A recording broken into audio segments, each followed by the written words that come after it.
Hello everyone, astro with M Singh में ma'am Singh आप सभी का बहुत बहुत स्वागत करती हूँ। हमेशा की तरह नाइट में मैं आ गई हूँ आपके पर्सन की फीलिंग्स और उनके इमीडिएट एक्शन के साथ। देखते हैं कलेक्टिव लेवल पे आपके पर्सन की एनर्जीज़ क्या हैं इस वक्त, सबकॉन्शियस माइंड में क्या चल रहा है, इमीडिएटली क्या एक्शन एक्सपेक्टेड है। तो शुरू करते हैं गाइज आज की रीडिंग लेके प्रभु का नाम। हर हर महादेव, जय हो शिव शक्ति, जय हो राधे कृष्णा, जय हो मेरे भाई। सबसे पहले अपने पर्सन को याद कर लीजिए, एंजल से प्रे कीजिए कि आपको ज़्यादा से ज़्यादा उनकी भावनाएं इस रीडिंग के माध्यम से बताएं।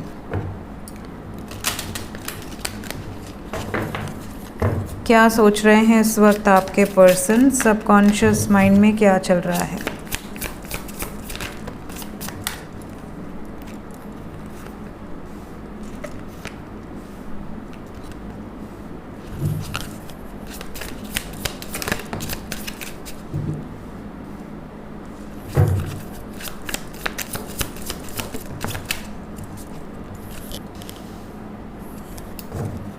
बॉटम ऑफ द डेक से है नेग्लेक्टेड। ओवरऑल एनर्जी है डैमेज। कहीं ना कहीं आप में से ज़्यादातर लोगों के पर्सन की वर्तमान भावनाओं को अगर मैं रीड कर रही हूँ तो ज़्यादातर लोगों के पर्सन इस टाइम पीरियड में ये रियलाइजेशन कर पा रहे हैं कि इन्होंने आपको नेग्लेक्ट किया है, इग्नोर किया है। इस रिश्ते में बहुत कुछ ऐसी चीज़ें थी जो ये सही कर सकते थे, बट इन्होंने उस टाइम पे फोकस नहीं किया। उस टाइम पे इन्होंने बाकी चीज़ों को ज़्यादा प्रायोरिटीज़ दी, बाकी सिचुएशंस को ज़्यादा प्रायोरिटीज़ दी, बाकी लोगों को ज़्यादा प्रायोरिटीज़ दी, बट अपने ही रिश्ते को, आपके साथ जो रिश्ता है, इसको इन्होंने पूरी तरह से नेग्लेक्ट किया। और अब इनको ऐसा लग रहा है कि ये फेल हुए हैं इस रिश्ते में। कहीं ना कहीं जितना भी डैमेज हुआ है, जितना भी नुकसान हुआ है, वो सब इनके इसी नेग्लेक्टेड बिहेवियर के कारण हुआ है, जो इन्होंने इग्नोर किया, भागे, रन किए। कभी भी कोई प्रॉब्लम हुई तो ये भाग खड़े हुए। इन्होंने कभी भी प्रॉब्लम का सल्यूशन फाइंड आउट नहीं किया। इन्होंने कभी भी ये ट्राई नहीं किया कि हाँ मुझे इसका सल्यूशन निकालना चाहिए। इन्होंने हमेशा प्रॉब्लम से भागे हैं। अब इनको ऐसा लग रहा है कि मैंने सारी अपॉर्चुनिटीज़ को जो ईश्वर ने मुझे दी थी, मैंने उसको खो दिया। ये इनकी वर्तमान भावनाएं हैं। साथ ही साथ कुछ लोगों के पार्टनर इतने ज़्यादा स्ट्रेस में हैं कि अपनी एनर्जी को कंट्रोल नहीं कर पा रहे हैं। आँखों से अपने आप ही आंसू बह रहे हैं, बहुत ज़्यादा ड्रेन फील कर रहे हैं, बहुत ज़्यादा स्ट्रेस इनकी लाइफ में है, एंग्जाइटी बहुत ज़्यादा है, डिप्रेशन है। और इन्हें अब समय पर बहुत ज़्यादा, एक तरह से कहते हैं ना कि समय जो है वो किसी के लिए भी नहीं रुकता। तो इनको ऐसा लग रहा है जैसे कि मैंने समय का बहुत अपमान किया है, मैंने समय का वैल्यू नहीं किया, और अब समय जो है अपना रूप दिखा रहा है। अब समय निकल गया और मैं पीछे रह गया। अब मैं कैसे उस सिचुएशन को फाइंड आउट करूं, कैसे मैं सारी चीज़ें ठीक करूं, ये वाला इनके अंदर एक फ़ियर है। फोकस इनका यूनियन पे है। ये चाहते हैं कि एक चांस मिले, एक मौका मिले, चीज़ें ठीक हो जाएं, रीयूनाइट हो जाएं आप दोनों फिर से। और इन्हें अब डर भी सता रहा है कि अगर अब नहीं हो पाया तो बहुत लेट हो जाएगा। एक्शन लेने में ये ऑलरेडी बहुत डिले कर चुके हैं या कर चुकी हैं, इनको ये रियलाइजेशन है। तो ये अब जल्द से जल्द एक्शन लेना चाहते हैं, चीज़ों को ठीक करना चाहते हैं ताकि ये अपॉर्चुनिटी मिस ना करें। ये इनकी करंट फीलिंग्स हैं, इस वक्त की जो वर्तमान भावनाएं हैं वो एग्जैक्टली यही हैं। एक्शन क्या एक्सपेक्टेड है? अगर इन्हें रियलाइजेशन है कि बहुत देर हो चुकी है तो क्या एक्शन एक्सपेक्टेड है? सबसे पहले जो नो कांटेक्ट में है, नो कांटेक्ट वालों के लिए यूनियन की एनर्जी आ गई। मतलब कि इन्हें सच में रियलाइजेशन है। और लवर्स के साथ डेविल भी आ गया। ये आपसे डिस्कनेक्टेड रहे, आपसे दूरी बनाई, आपको कमिटमेंट नहीं दिया, आपका साथ नहीं दिया, चाहे आप मैरिड कपल हों या अनमैरिड कपल हों। तो अब ये वापस आएंगे एक सॉलिड फाउंडेशन के साथ, कमिटमेंट के साथ। दुनिया एक्सेप्ट करे या ना करे, ये आपको एक्सेप्ट करेंगे। इनको रियलाइजेशन है कि मैंने अपने प्यार से बहुत दूरी बना कर रखी है और अब मैं क्लैरिटी चाहता हूँ या चाहती हूँ, अब मैं इस रिश्ते में जस्टिस चाहता हूँ। तो यहाँ यूनियन की वाइब्रेशंस बहुत स्ट्रॉन्ग है और यहाँ पर 111 की एनर्जी है, 616, 666, 1144, 111, ये कुछ एंजल नंबर्स यहाँ पर नज़र आ रहे हैं। वी हैव 44, ठीक है। सो 44 की वाइब्स यहाँ पर, डेविल और 4 नंबर साथ में आया है। कहीं ना कहीं शुक्र की एनर्जी बहुत स्ट्रॉन्ग है और राहु की एनर्जी बहुत स्ट्रॉन्ग है। तो अपने प्रेम के लिए डेडिकेटेड रहना, अपने प्रेम के लिए ऑब्सेस्ड रहना, अपने प्रेम के लिए किसी भी बाउंड्री को क्रॉस कर देना, ये वाली सिचुएशन कांटेक्ट में जो नहीं है उनके पर्सन की एनर्जी में दिख रही है। मैक्सिमम 4 दिन के अंदर, मिनिमम 24 घंटे के अंदर बहुत सारे लोगों का यूनियन एक्सपेक्टेड है। जो लोग कांटेक्ट में हैं उनके लिए इमीडिएट एक्शन क्या एक्सपेक्टेड है?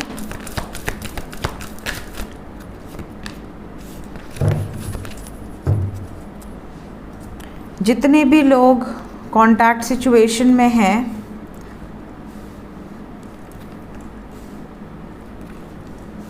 आपके लिए आने वाले 5 घंटे से लेकर 23 घंटे के अंदर की एनर्जी है। इस टाइम पीरियड में बहुत सारे व्यूवर्स ऐसे हैं जिनके पार्टनर, लोग, समाज, सोसाइटी या फैमिली के कारण अगर आपसे दूरी बना रहे थे, तो ये इमोशनली इन सिचुएशन से विड्रॉ करके आपकी तरफ आएंगे। सेलिब्रेशन की एनर्जी है, परमानेंट यूनियन की वाइब्रेशंस हैं। सेलिब्रेशन को क्लैरिफाई किया है हेरोफेन ने। कहीं ना कहीं love marriage, court marriage, arrange marriage, but marriage की वाइब्रेशन बहुत स्ट्रॉन्ग है। प्लस अगर आपके पार्टनर ऑलरेडी किसी के साथ विवाहित हैं, ऑलरेडी अगर आपके पार्टनर किसी से शादी कर चुके हैं या कर चुकी हैं और अगर किसी फियर के कारण ये वहाँ से अलग नहीं हो पा रहे थे, आपको भी अटका के रखा था, उनको भी अटका के रखा था, तो यहाँ पर एक सडन ट्रिगर नज़र आ रहा है जिसमें एक ऐसा चेंज जो कि आप दोनों को बहुत करीब लेकर आएगा। आपके पर्सन आपके फेवर में कुछ डिसीजन ले लें, ऐसी पॉसिबिलिटी है। टावर को क्लैरिफाई कर दें, यूनियन की एनर्जी है। कुछ ऐसा चेंज आने वाला है जो कि डिवाइन इंटरवेंशन है और आप दोनों को एक करने के लिए कुछ ऐसी चीज़ें होंगी घटित जो सडन होंगी, अनएक्सपेक्टेड वेज से। सो जितने भी लोग कांटेक्ट में हैं, अभी आपको सब्र रखने की ज़रूरत है। मैक्सिमम 5 दिन के अंदर, मिनिमम 23 घंटे के अंदर की एनर्जी है। देखते हैं इस वक्त एंजल्स आपसे क्या कहना चाहते हैं। एंजल्स की तरफ से गाइडेड मैसेज क्या है मेरे व्यूवर्स के लिए?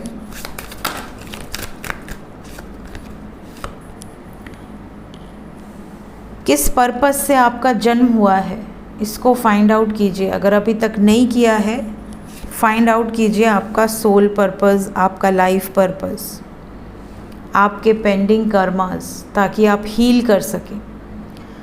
एंजल्स ये भी कह रहे हैं कि लाइफ में कई बार दुख आते हैं, कई बार तकलीफ़ आते हैं, कई बार हमें ऐसी सिचुएशंस फेस करनी होती हैं जो कोई भी नहीं चाहता।